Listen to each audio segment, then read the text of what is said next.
ઓગસ્ટના અંતમાં થઈ શકે છે વરસાદ। આગાહીકાર જયપ્રકાશ માઢકની આગાહી। સપ્ટેમ્બરના પહેલા સપ્તાહમાં પણ સારા વરસાદની શક્યતા રહેશે। રાજ્યમાં સારો વરસાદ થવાની શક્યતા વ્યક્ત કરી। બંગાળની ખાડીની સક્રિયતાના કારણે વરસાદની સંભાવના રહેશે। જન્માષ્ટમી અને ત્યારબાદના 3 થી 4 દિવસ સારા વરસાદની શક્યતા છે। આગાહીકાર અને જ્યોતિષશાસ્ત્રી જયપ્રકાશ માઢકના અનુમાન પ્રમાણે 23 ઓગસ્ટ સુધી રાજ્યના કેટલાક ભાગોમાં હળવાથી મધ્યમ વરસાદની સંભાવના છે। ત્યારબાદ બંગાળની ખાડીની સક્રિયતાના કારણે ઓગસ્ટના અંતિમ દિવસોમાં અને સપ્ટેમ્બરના પહેલા સપ્તાહમાં સારો વરસાદ થવાની શક્યતા છે। તો 27 ઓગસ્ટ સુધી ભારે વરસાદની કોઈ સંભાવના નથી। 7 દિવસ સુધી સામાન્ય વરસાદની આગાહી રહેશે। વેલમાર્ક લો પ્રેશર અને મોન્સૂન ટ્રફ સક્રિય છે। રાજ્યમાં સામાન્યથી મધ્યમ વરસાદની આગાહી છે। અત્યાર સુધીમાં રાજ્યમાં સરેરાશ 21 ઇંચ વરસાદ પડ્યો છે। રાજ્યમાં સામાન્ય કરતા 3% ઓછો વરસાદ થયો છે। સૌરાષ્ટ્ર કચ્છમાં સામાન્ય કરતા 27% ઓછો વરસાદ થયો છે। आने वाले 7 दिनों के लिए हम फोरकास्ट की बात करेंगे तो गुजरात स्टेट के सारे डिस्ट्रिक्ट कवर हैं, जिसमें लाइट टू मॉडरेट रेन का पूर्वानुमान है। और हम सिस्टम्स की बात करेंगे जो गुजरात स्टेट के आसपास जो प्रिवेलिंग सिस्टम्स हैं, जिनके कारण आने वाले 7 दिनों के लिए लाइट टू मॉडरेट रेन का पूर्वानुमान है। तो उसमें एक जो वेलमार्क लो प्रेशर एरिया वो अभी भी नॉर्थ ईस्ट एमपी पे बना हुआ है, और एक जो दूसरा सिस्टम है मानसून ट्रफ वो अमृतसर से होते हुए लो प्रेशर एरिया को जा रही है। तो इन दो सिस्टम्स को ध्यान में रखते हुए आने वाले 7 दिनों के लिए लाइट टू मॉडरेट रेन का पूर्वानुमान है। ભાવનગરમાં ડુપ્લિકેટ દારૂકાંડમાં તપાસનો ધમધમાટ શરૂ થયો છે। ઝડપાયેલા તમામ 13 આરોપીઓને કોર્ટમાં રજૂ કરાયા। આરોપીઓના રિમાન્ડ મેળવવાની તજવીજ હાથ ધરાઈ છે। 13 આરોપીઓને કડક પોલીસ બંદોબસ્ત વચ્ચે કોર્ટમાં રજૂ કરવામાં આવ્યા। આ ગંભીર ગુનાના મૂળ સુધી પહોંચવા, દારૂના સમગ્ર નેટવર્કનો પર્દાફાશ કરવા અને અન્ય સંડોવાયેલા શખ્સોની વિગતો મેળવવા માટે પોલીસ તંત્ર દ્વારા કોર્ટ સમક્ષ આરોપીઓના રિમાન્ડની માંગણી કરવામાં આવશે।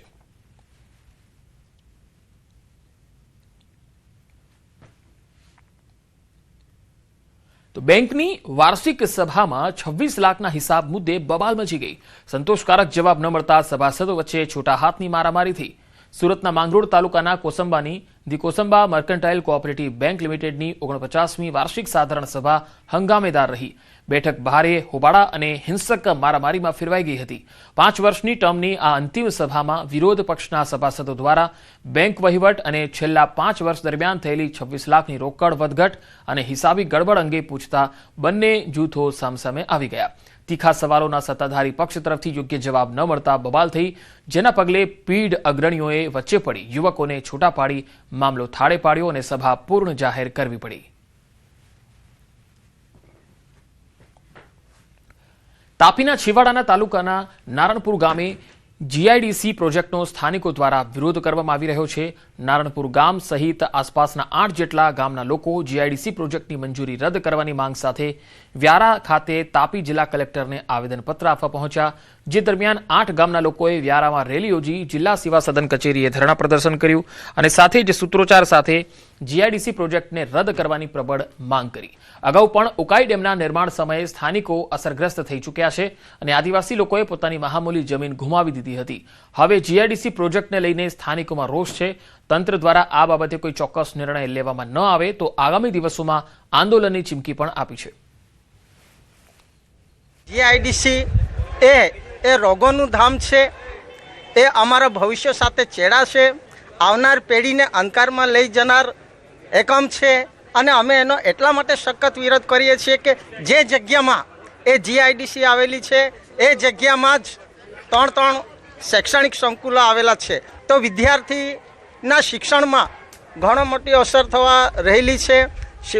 વિદ્યાર્થીના જીવન સાથે આ એક સરકાર તરફથી કંપની લાવી ચેડા કરવામાં આવી રહ્યો છે। आ जीआईडीसी आशे तो अमर जमीन नुकसानी थशे केमिकल लीधे, तो ये रीते अमरे स्वास्थ्य माटे हवामां बधुं प्रदूषण फैलाशे, तेमज आ बधो निकाल केमिकल ए लोको नदीओमां करशे એટલે पाणी पण अमारुं बगड़शे। तो जोड़ जंगल जमीन आ सुरक्षित नहीं बसशे तो आदिवासी क्यांथी रहेवाना साहेब। पहला पण अमने उकाई डेमनी अंदर एवी रीते स्थापित करवामां आव्या અને અમને ભલી ભલી યોજનાઓનો એ કીધું કે તમને વીજળી મફત મળશે, તે બધું મળશે, પણ આજ સુધી કોઈને વીજળી મફત નથી મળી સાહેબ। એવી રીતે આ જમીન જશે, પાછા અમારે વિસ્થાપિત થવાનું રહેશે, તો પછી અમારે જોવાનું કાંઈ સાહેબ।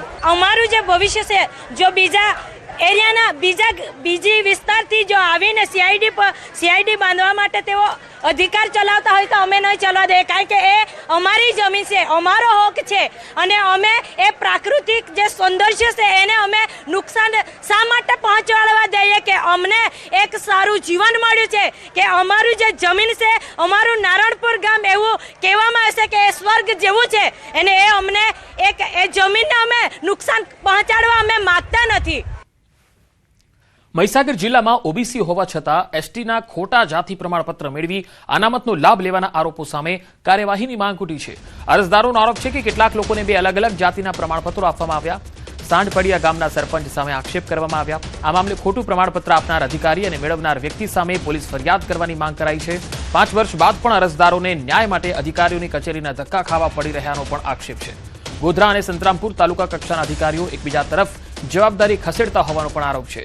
આ મામલે હવે તપાસ કરી ખોટા પ્રમાણપત્ર રદ કરવા અને જવાબદારો સામે કાયદેસરની કાર્યવાહીની માંગ ઉઠી છે. સાંઢપાળિયા ગ્રુપ ગ્રામ પંચાયતના સરપંચ શ્રી એવા પાદરિયા કુણાલભાઈ ભૈયાભાઈ જેઓ આદિવાસી નથી છતાં એમણે 2010માં આદિવાસીનું એસટી પ્રમાણપત્ર મેળવેલું અને ઓબીસીનું પ્રમાણપત્ર મેળવેલું અને ત્યાર પછી એમણે 2015માં એસટીનું પ્રમાણપત્ર મેળવ્યું, છતાં આજ દિન સુધી એના પર કોઈ કાર્યવાહી થયેલ નથી. 5 વર્ષથી લડાઈ રહ્યા છે તો એમાં અમને છેલ્લા 2 મહિના બાકી છે ને અમને એનો ન્યાય મળે છે. વિકાસમાં હજુ તો અમારા દેખાવામાં કોઈ કામ કરેલા આવતા જ નથી. અમારે કોઈ દેખાતું જ નહીં કે શું કામ કર્યું છે કે શું કર્યું છે.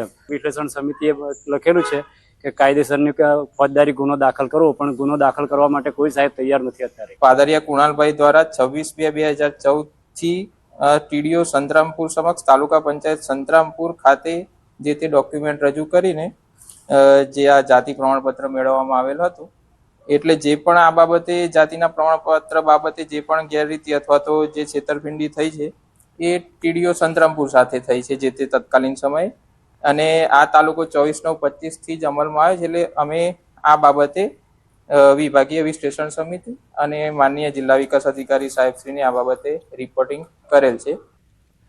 રાજ્યની ગ્રાન્ટેડ શાળાઓમાં આશરે 3500 જેટલી ગ્રંથપાલની જગ્યાઓ ખાલી હોવાનું સામે આવ્યું છે.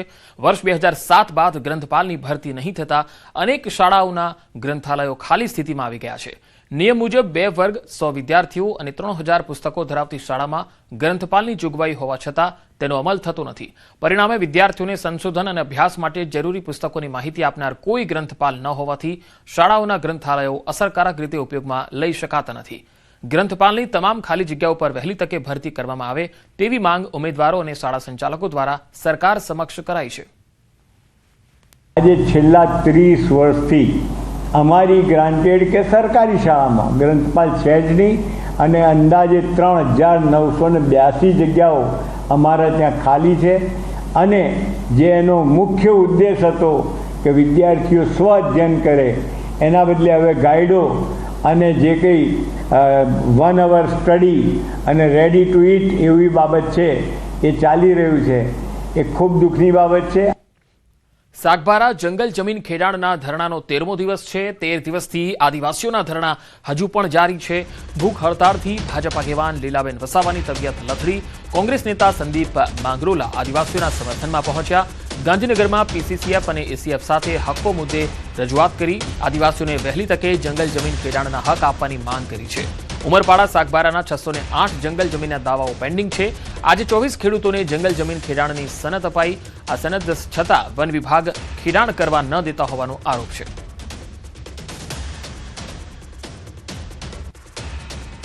કોઈ પણ અધિકારી 13 દિવસ પછી પણ આજે કોઈ એમની ખબર અંતર પૂછવા માટે કે શું મુશ્કેલી છે કે વાટાઘાટો કરવા માટે પણ આવ્યું નથી.